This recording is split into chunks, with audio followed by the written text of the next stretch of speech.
Hey everyone, कैसे हैं आप सब। आज हम इस वीडियो में क्लास 10th का चैप्टर नंबर 3 जो है लीनियर इक्वेशंस इन टू वेरिएबल्स, उसकी एक्सरसाइज फर्स्ट स्टार्ट करेंगे। इसके अंदर हमें ग्राफिकल जो मेथड है उसकी हेल्प से सॉल्यूशन निकालना है लीनियर इक्वेशंस का, और हमने इसका introduction part already cover up कर चुके हैं। आपको अगर अभी तक आपने उसका वीडियो नहीं देखा है तो प्लीज़ आप देख लीजिए। आपको लिंक जो है इंट्रोडक्शन पार्ट का वो डिस्क्रिप्शन बॉक्स में मिल जाएगा। प्लीज़ वीडियो के एंड तक बने रहना।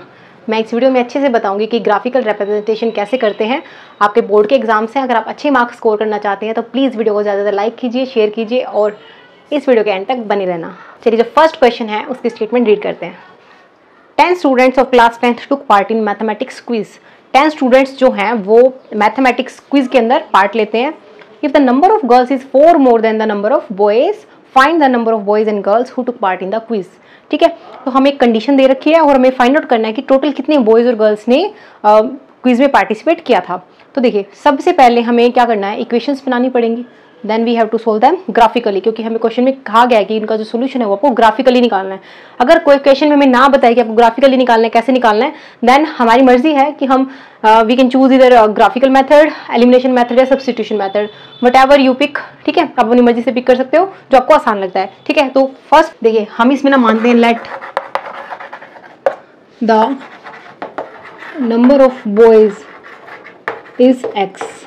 ठीक है, टोटल नंबर ऑफ जो बॉयज है वो x है, and let the number of girls is y।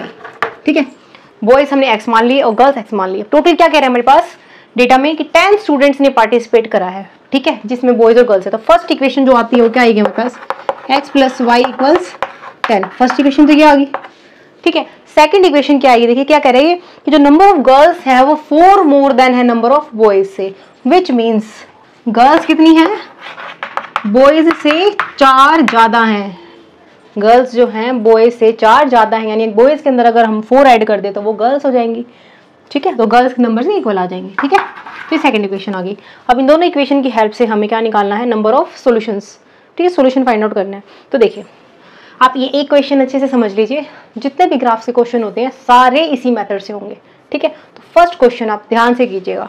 सबसे पहले में क्या करना होता है, देखिए ग्राफ हमने पहले भी बनाए हैं 9th क्लास में, कोई न्यू चीज़ नहीं है। ठीक है ना, पहले भी बनाए हैं, बट फिर भी अगर आप थोड़ा सा आप भूल गए हो या जो भी है, आप आज अच्छे से कर लीजिए, आपको फिर दिक्कत नहीं आएगी। ठीक है, हम सबसे पहले एक बॉक्स बनाते हैं एक्स और वाई की वैल्यूज़ के लिए। अब देखिए, वैसे मैं प्रेफर करती हूँ कि हम जो है वो 3 बॉक्सेस बनाएं, मीन्स 3 वैल्यूज के लिए बनाएं, क्योंकि मोस्ट एक्यूरेट ग्राफ जो होता है ना वो मिनिमम 3 वैल्यूज से जनरेट होता है।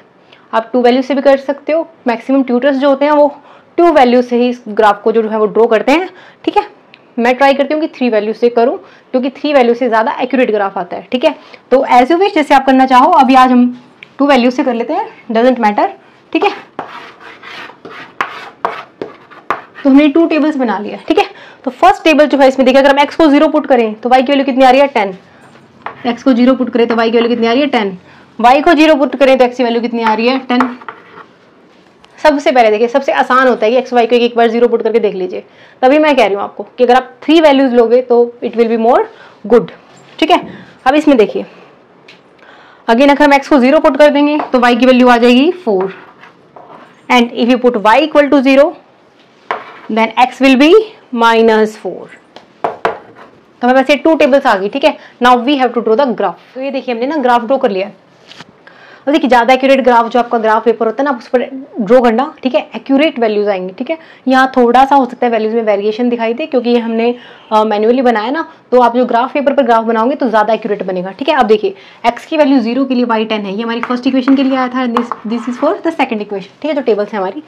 अब x की वैल्यू 0 के लिए y क्या है, 10, यानी दिस पॉइंट। ऐसे ही y की वैल्यू 0 के लिए x कितना है, 10। y की वैल्यू 0 के लिए x कितना है, 10। ठीक है, we have to join these 2 points. मैंने आपको बताया था जो लीनियर इक्वेशन होता है उसका जो ग्राफ होता है वो क्या होता है, स्ट्रेट लाइन। ठीक है, तो you can make this graph. ठीक है, नाउ सेकंड इज 0 x की वैल्यू के लिए y की वैल्यू कितनी है, 4, this one, and 4 y is equal to 0, x is -4, this one. ठीक है, अब देखिए हम इनको ज्वाइन कर देते हैं।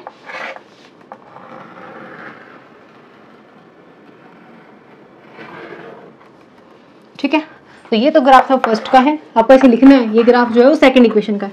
ठीक है, आपको ऐसे लिखना होता है 1 2, ताकि जो एग्जामिनर है जो वो चेक करेगा देखिए आपको अच्छे से मार्क्स चाहिए ना एग्जाम में, तो जो एक इम्पोर्टेंट बात है ना वो क्या है कि आपको आपका जो सोल्यूशन है कि आप जब भी काम कर रहे हो किसी भी सब्जेक्ट का, ज़रूरी नहीं है मैथ्स की बात कर रही हूँ मैं, किसी भी सब्जेक्ट में अगर आप जो पेपर में काम लिखते हो वो आपको इस तरीके से लिखना है कि सामने वाला जो बंदा जो चेक कर रहा है, एग्जामिनर जो है, इवन क्लास में भी अगर आपके टेस्ट होते हैं तो आपको इस तरीके से लिखना है कि उसको देखते ही समझ आ जाए।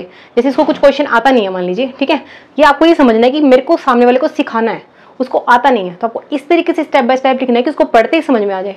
जहां उसको ऐसा लगेगा ना कि समझ नहीं आ रहा, उसको देखना पड़ेगा कि इस बच्चे ने ऐसे क्या कर दिया, वहीं समझ लेना आपके मार्क्स कट होने के चांसेस हो जाते हैं।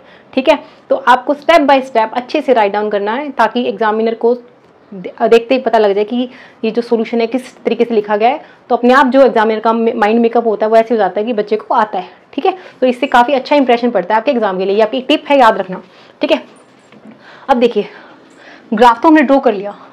देखिए ग्राफ देखने से क्या पता चल रहा है, हमने जब इसका जो इंट्रोडक्शन पार्ट था तब हमने डिस्कस किया था, ग्राफ देखने से क्या पता लग रहा है कि इसमें एक पॉइंट पर कट हो रहा है, विच मीन्स यूनिक सोल्यूशन। ठीक है ना, वन सोल्यूशन आएगा, यानी लाइंस जो इंटरसेक्टिंग है। ठीक है, अब देखिए ये जो पॉइंट है ना, ये ना हमारे पास जो पॉइंट है वो हमें क्या करना है, फाइंड आउट करना है कि जो सोल्यूशन क्या होगा। तो सोल्यूशन निकालने के लिए देखिए जो जिस पॉइंट पर कट करता है ना वही सोल्यूशन होता है। ठीक है, तो अब इस यहाँ से हम इसको इतने अच्छे तरीके से नहीं देख पाएंगे क्योंकि जो ग्राफ है ये मैनुअली ड्रॉ किया गया है। ठीक है, इसका आंसर क्या है 3 7। ठीक है, इस पॉइंट पर ही कट करेगा। देखिए ऑलमोस्ट देखिए 7 तो हमारा आ ही रहा है, 3 थोड़ा सा डेविएटेड है। ठीक है, क्योंकि हमने मैनुअली ड्रॉ किया है। आप अगर ग्राफ पेपर पे ड्रॉ करोगे आप देखोगे एग्जैक्ट आपकी 3 और 7 वैल्यू आएगी, यानी x की वैल्यू 3 एंड y की वैल्यू 7। ये हमारा सोल्यूशन होगा, यानी जो बॉयज हैं वो 3 होंगे और जो गर्ल्स हैं वो 7 होंगी, 4 मोर देन बॉयज। ठीक है, तो फर्स्ट का जो फर्स्ट पार्ट है वो हमने कर लिया है। चलिए सेकंड पार्ट करते हैं। स्टेटमेंट ऑफ क्वेश्चन फर्स्ट के सेकंड पार्ट जो है उसकी क्या है statement, 5 pencils and 7 pens together cost ₹50। 5 pencils और 7 पेन की अगर हम साथ में कॉस्ट देखें तो 50 है, वेयर एज 7 पेंसिल्स और 5 पेन्स की साथ में देखें तो 46 है। Find the cost of 1 pencil and that of 1 pen, यानी पेन और पेंसिल की हमें कॉस्ट निकालनी है। ठीक है, तो देखिए हम मान लेते हैं जो कॉस्ट है जो पेंसिल की वो x मान लेते हैं और कॉस्ट जो पेन की है उसको y मान लेते हैं। ठीक है, जैसे हमने प्रीवियस क्वेश्चन में किया है वैसे ही। तो देखिए cost of 1 pencil is x, cost of 1 pen is y। ठीक है, अब साथ में मिलके यानी 5 पेंसिल्स और 7 पेन की जो कॉस्ट है वो 50 है और 7 पेंसिल्स और 5 पेन की कॉस्ट जो है वो 46 है। अभी हमने 2 इक्वेशंस बना ली, इसी के अकॉर्डिंग हम टेबल ड्रॉ करेंगे। ठीक है, तो देखिए x और y की क्या क्या वैल्यूज पुट कर सकते हैं हम। अभी ना आपको वैल्यूज ध्यान से पुट करनी पड़ेगी क्योंकि अगर हम x को 0 बनाते हैं तो 57 से डिवाइड नहीं हो रहा है। ठीक है, तो फ्रैक्शंस में ना आए इसलिए हमें थोड़ा सा दिमाग लगाना पड़ेगा कि हम वैल्यूज क्या ले। ठीक है, तो अब देखिए अगर हम x की वैल्यू 3 ले लें, ठीक है, x की वैल्यू 3 लेके इसको सोल्व करना कितना आएगा, 5 3 50 plus 7y equals 50, 7y equals 35, y equals 5। ठीक है, ऐसे ही देखिए अगर हम इस बार x की वैल्यू 10 ले लें,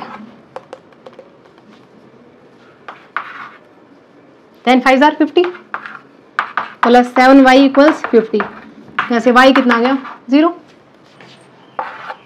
ठीक है, सेकंड इक्वेशन में देखिए,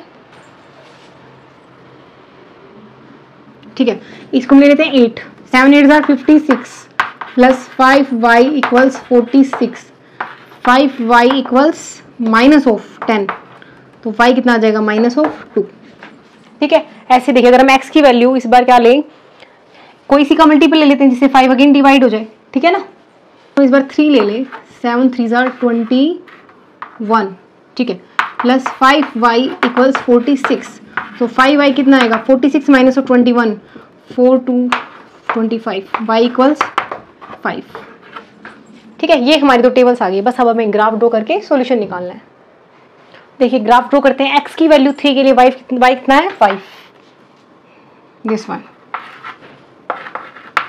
ऐसे लिखना आपको, ये 1 के लिए है, ये 2 के लिए, 10 के लिए 0 है यानी यही। ठीक है, हम इनको मिला दें हम, ये जो हमारे किसके लिए क्या फर्स्ट इक्वेशन के लिए, x की वैल्यू 8 के लिए y इज -2, 8 के लिए -2 यहाँ कहीं आएगा। ठीक है, नेक्स्ट इज x की वैल्यू 3 के लिए y इज 5, 3 के लिए y इज 5, यही पॉइंट।